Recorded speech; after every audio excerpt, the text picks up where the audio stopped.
Hi, it's Ann. Thanks for stopping by. So I had a viewer request a while back to show how I add a spine to a junk journal, and I'm happy to be doing that today. Uh, this is opposed to the kind of journal that we make out of. This is like a little planner that I made last year, and I still use. I made it out of I don't know, I guess a shipping envelope, but this is the kind of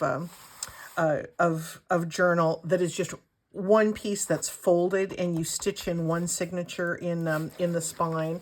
This is a very common type of journal construction. But what we're going to be doing today is the kind we actually add a spine to. So it's a little more flat on the ends or on the edge, and you can put a couple of signatures or as many signatures as you like in there. This one is probably only going to have 2 signatures. I began by using, you saw this if you saw my color purple video a couple of weeks ago. I began by just making 2 flat 6x9 pieces for the cover, and I used an office hanging folder, which I love to use those. Cut that 6x9, covered it with a piece of pretty unspectacular scrapbook paper, glued that down, stitched around the edge, and these, I just rounded these 2 corners.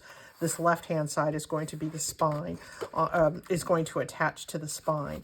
So what do I actually use for the spine? I go back to the hanging office folder. Why do I always stumble over those words? Those dark green things that we used to use all the time when before we digitized our most of our office records. I had an offcut from one of those folders, hanging file folders, and I cut it about 1 3/4 wide. It can be any width depending on the width that you want to have your spine be. But this one, if I cut the spine 1 3/4, I'm going to come in 1/2 inch on either side. This is my scoreboard, and you don't necessarily need a scoreboard. You can just mark and fold, but this makes it easier for me to fold because scoring, there's all these little ridges here. It's like a washboard, and when you use your bone folder and score in one of these ridges, it compresses the paper fibers and makes it a lot easier to fold on a straight edge. So anyway, that's what I'm going to use. I'm going to come in 1/2 inch from this side, and my bone folder just sinks right into that groove. And I'm just pressing down to press those folders or those fibers down. And I'm going to turn it the other way, and I'm going to come in 1/2 inch again on this side. And excuse me, this is going to give me a 3/4 inch spine, which is that space in the middle. All right, set that aside. I have one of these because as a card maker, I use it a lot. It's not absolutely necessary for all your paper crafts, but for this kind of thing, it does make it handy. Now I'm going to fold right there, and because I compress those fibers, it makes it very, very easy. You can also just use a straight edge and press down with your bone folder along the side of that straight edge. So please don't feel you need to run out and get a new accessory just to do this task. It's not necessary. But if you have one, get it out. All right, there is our spine. Now I'm going to attach it to this paper, but first I need to cut it down. I could have done this before I did my scoring and folding as well. Frankly, I didn't think of it. I'm going to mark 9 inches here.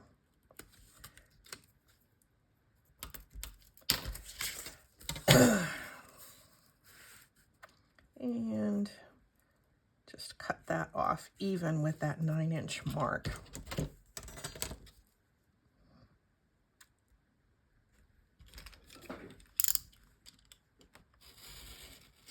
There we go.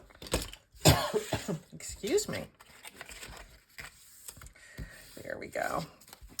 Now, I do this different ways. Sometimes I attach my new spine to my journal cover by putting that little flap on the outside, because I'm going to be covering it up anyway. In this case, I think I'm going to be putting it on the inside. I'm going to be covering the whole thing, I think, with a little bit of lace, and I'd like there to be for that lace to not have to be covering this flap on the outside. Sometimes sometimes I'll fold it this way with the dark side inside, or the dark side on the outside, and just glue it like that and leave that dark green, because that sometimes is a nice look. I want this to be a little more frilly. So let me pull out my 3-in-1 glue, and then I'm going to be reinforcing with some machine stitching. I'm going to put a bead of glue on the inside here, and that's going to be just, I'm going to put that there just so I'm holding my file folder piece, my new spine, in place. I'm going to try to move the folded edge right up even with the cut edge.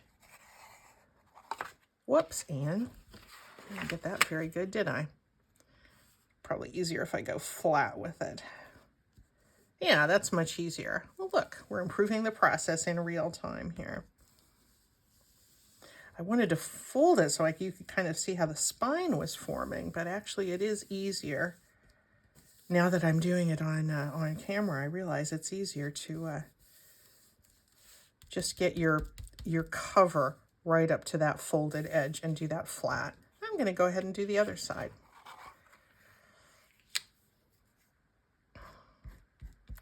And I'm using 3-in-1 just because it's the strongest of the glues that I use anyway.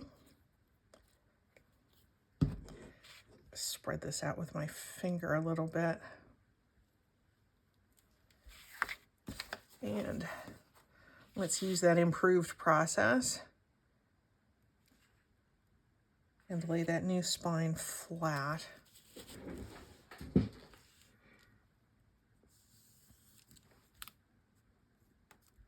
we go.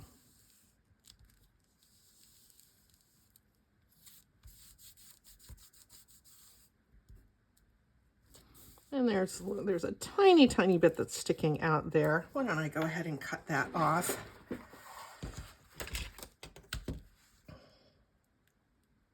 And then we're going to cover that outside edge with some lace. There we go. This is basically it. There we go. There's our new spine. I do want to let this dry, and then I will go over to my sewing machine and I will stitch on either side. But first, I'm going to lay down some sort of lace. And I'm wondering if this might be what I might want to choose with these scallops. I kind of, although I'm not crazy about this paper, I do kind of like the circular images, and I want to mimic that a little bit. So these scallops might work okay there. Let me pull out a couple of other pieces of lace that might be appropriate. I used this brown side sticking out because that's going to show a little bit through the lace, and I wanted that more than the dark green. And I think I could be fine with either one of these. I think I'm going to go with this cream one, though. It's really a toss-up. Now the question is, do I want this heavily scalloped piece to be on the cover, or do I want it to be on the back side? Oh, the decisions. Part of it depends on what I'm going to put on the cover. This is what I was thinking of to put on the cover. This is just a little illustration from a magazine that I cut out, and again, I chose it because it was circular. I think I would be okay with it like this. I like a little bit of that frilliness. So I'm going to pull out my glue stick, and I'm just going to put one swipe of the glue stick down the middle. Oh, one swipe, and then I do two, sorry. Count and count.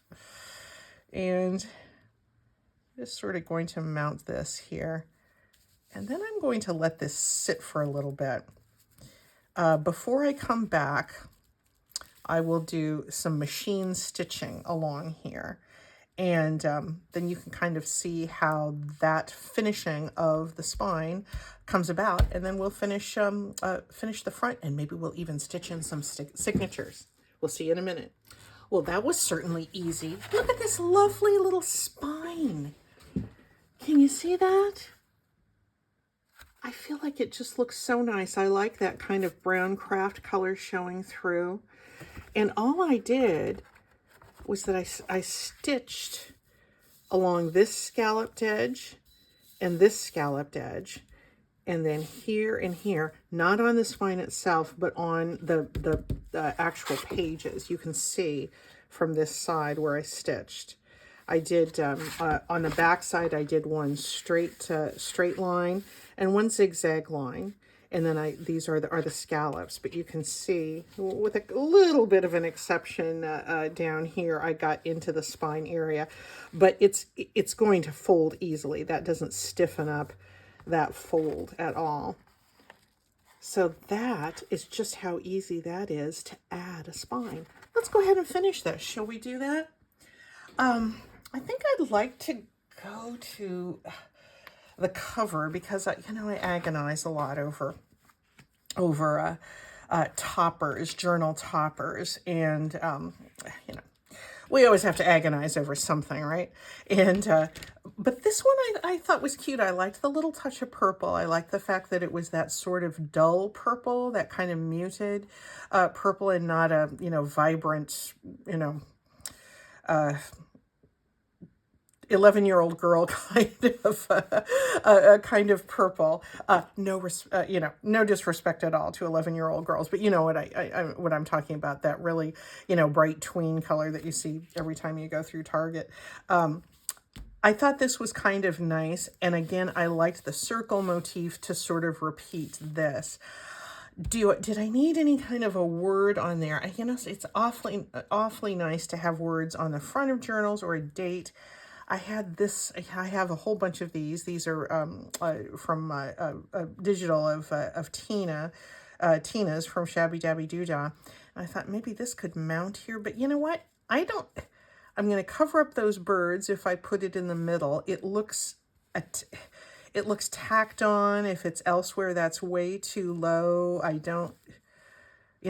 think I'm going to save this for another journal, and I'm just going to have these happy little birds. But it looked a little incomplete to me. I had this light purple circle, and I thought maybe that might look nice. Doesn't it kind of look like it's lifting it up? I do kind of like that. I'm just going to commit to that. Let's go with that. I think I'm going to attach these two pieces. Wait, I guess I could look at it that way. Nope, I don't like the light purple showing on the bottom. Don't really like it on the side. I like it kind of coming down a little bit from the top. Not too much. Yep, I think it could go any. It's hard to go wrong with this, but this is just the way I'm going to choose to have it. So let me kind of, Yeah, this was just something I cut out of a magazine, and I mounted it onto another die cut circle out of this kind of plum color.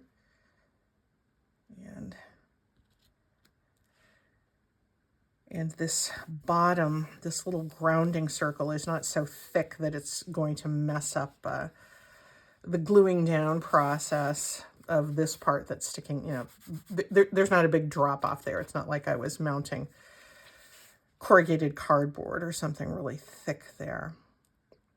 There we go. And just the art glitter glue will do, because this is just paper to paper. And there's not going to be a lot of stress on that. Ooh, committing. I'm committing to a journal cover, to a topper. I think that will be fine. I like it on the upper portion here. Yeah, I think that's going to be okay.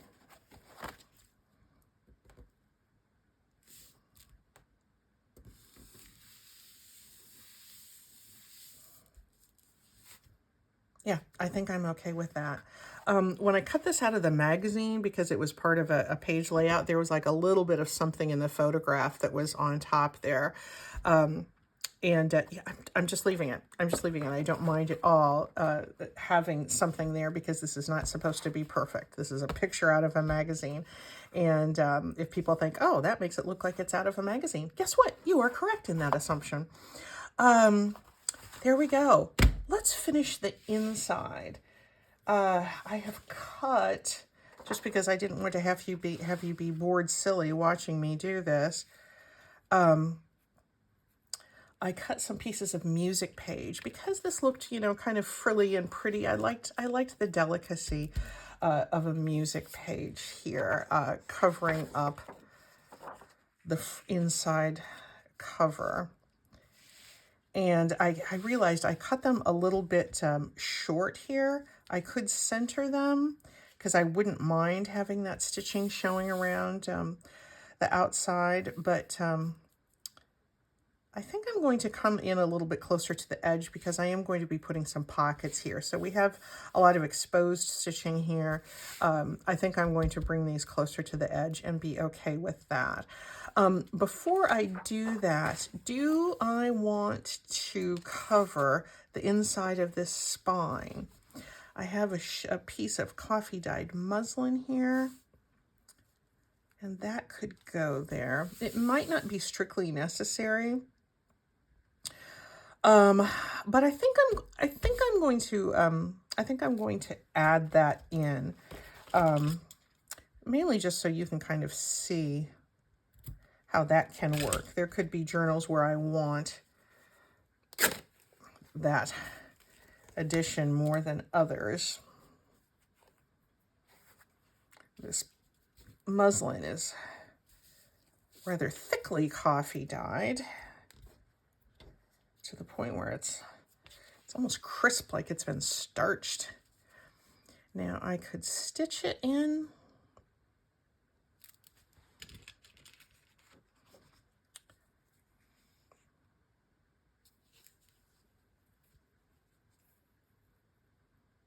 I think I'm going to, I could either put adhere the muslin strip first and then come in with my music page, or it's going to be so close to where the signatures are opening up.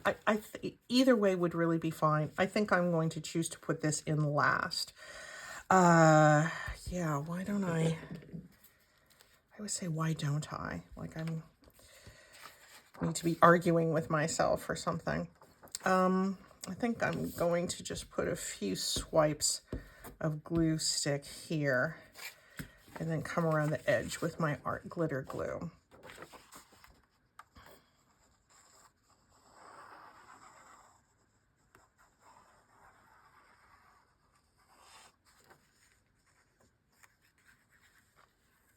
There we go. And, you know, with this solid craft color on the inside of this file folder, it's not strictly necessary to add this lining, but it dresses things up a little bit, doesn't it?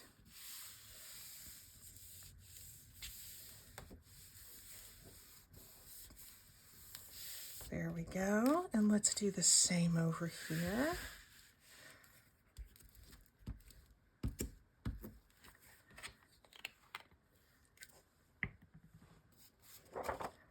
And I've cut corner round the corners of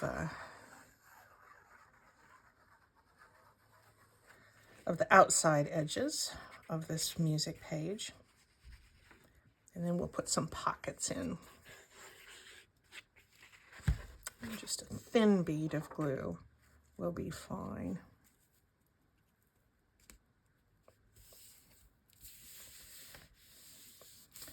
And you know, I'm looking at this. This could cover that up, but this is, am I that bothered by this stitching here that's showing on the side of that spine flap? I don't think I'm that bothered by it. I think I'm going to let it sit. Maybe I'll ink it up so it's maybe looks like it has a right to be there. Okay, I'll use this in another journal. So this is part of the process, isn't it? Smooth down those edges. Now let's put some pockets in. This is what I was thinking for these pockets. I have, because this is going to be a purple journal. I had some copy paper that I got at the thrift store. This is, or printer paper, and I just think I'm going to use. I think I'm going to use that, and I think that will be fine. I'm going to cut this off or tear it off.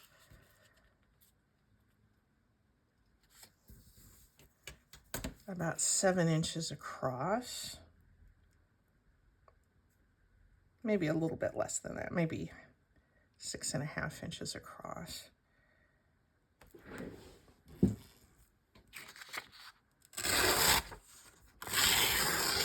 that'll give me the width that I need here. I'll save this for another project. I already know what I'm going to use that for.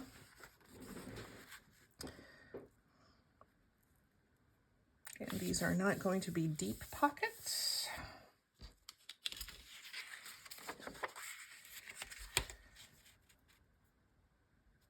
But I am going to make them the same size.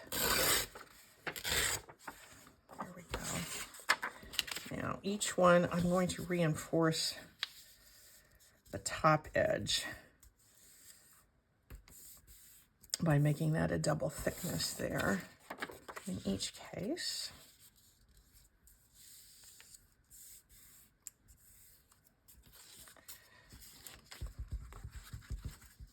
And just a little glue to hold that reinforcing thickness in place.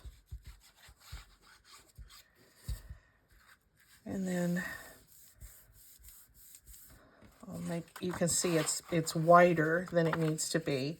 And that's intentional because I'm going to fold in a little bit on the side as well to make a gusset. And that just lets us put something, gives us a little more give, a little more room to add things, a little, you know, that pocket is going to come out just a little bit if we put that gusset in. And since this is a thin paper, it's easy to fold that in.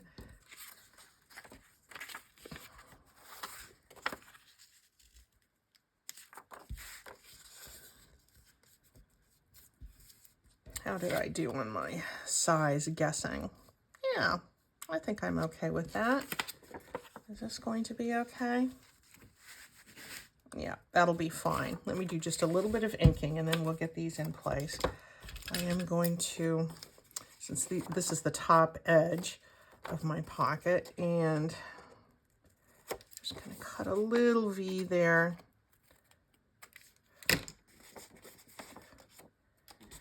There and there.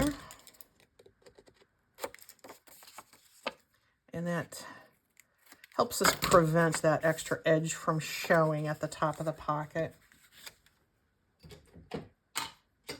when it's pressed flat.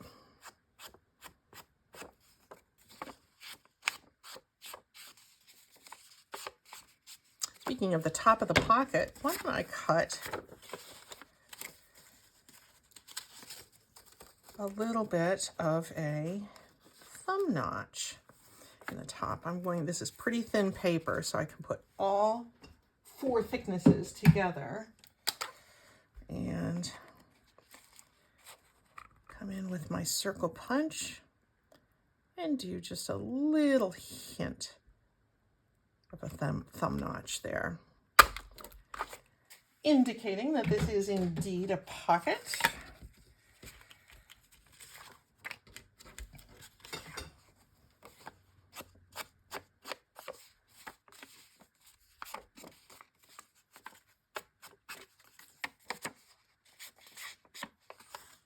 And there's going to be one. And I might as well put a little, I don't always put a bottom fold up, make the gusset extend to the bottom, but sometimes I do. This is a generous enough pocket that I can add that little fold at the bottom. It's very, very handy to have pockets front and back in a journal, particularly if it's a journal that's mostly for writing. You want to have, you want to have a little bit of pockets. You want to be able to stick a few notes in there, even if it's not a tag. Now, where my folds, my gusset folds have come together. Now, let me ink this.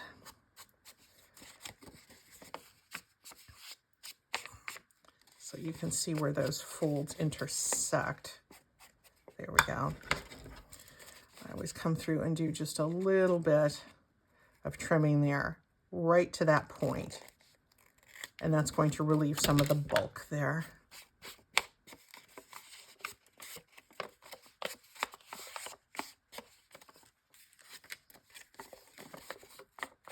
I'm being a little haphazard in my inking process, aren't I? I usually take a whole piece and go carefully around it. I'm flip-flopping between all of them this time. That's okay, we're getting there. Yeah, I was really glad that the viewer asked about this process, because I very frequently make the single signature journals that you just fold, and they're so easy to to use like a mailing envelope or something like that, and just fold them and have the single signature. I make scores of those, but I do really like, I think there's an elegance to having a flat spine. We have the ability to add some more signatures. That way, it just gives us a few more options, and just a little bit wide there. It gives us a few more options in our content, and it does. I like that it lays nice and flat that way. All right, my threads and those knots that I can cover up. And since this is going to be our little purple journal, I think it's fun to give it a little special treatment with that spine.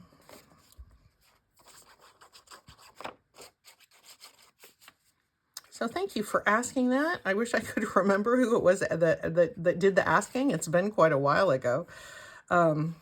I do lots of journals both ways, and just having some sort of fairly sturdy paper like this file folder, whatever size you want to make them, is great. I use file folders a lot. I use cereal boxes or pizza boxes or any kind of packaging, a box-like packaging, of sturdy but still cuttable. Cardboard works great for this kind of journal. You just make your flat pieces, or sometimes you can take a box, like there's another one I'm going to be doing. This was I think this was a cake mix box or something that I covered with paper, and I covered the spine. You can tell that's just the, you know, the spine, you know, where the side of the box was. I covered the whole thing like that. And then I thought, you know, I really don't want a spine that wide. I mean, I don't want to commit to putting in 6 signatures in a little odd sized journal like that. So I cut it apart. I'll save this for something else, and I'll put a more narrow spine on these 2 pieces. So anyway, that was a brief commercial break for another journal I'm doing. There we go. I have some signatures ready. I will show you those, but I'm not going to bore you by having, you know, having you have to watch me to stitch those in. So I'm going to do those, and then we'll come back, and maybe I'll have added a couple of things to it. But I want you to be able to see how this spine looks when the signature is stitched in. I'll be back again in a moment. So here's our little flat-spined journal with the signatures all stitched in. I think it just looks great. I love it. I put in mostly it's for writing. It's mostly just coffee stain paper, but I put in you know, a few decorative pages that I can put some, you know, some pockets. I put in you know, some maps. There were, you know, a few touches of purple here and there, and some more a different kind of copy paper that you've seen me use a lot. Little hints of purple in that as well. A lot of purple in that map. So I think this is going to be just a really great little journal. There's our pockets front and back, and that stitching is showing there. I don't know. I could come and glue something on top. I might agonize over that a little bit, but you know what? Chances are that I'm going to leave it go exactly as it is. It just sits so nice and flat. It's going to be easy to write in, and I just love it. I just love it, and that's how the stitching looks on the spine. Thank you so much for asking that question, whoever that fine viewer was. If you have any questions about how journals like this go together, let me know, and I will address it in a future video. In the meantime, thanks so much for watching, guys. We'll see you soon. Bye-bye.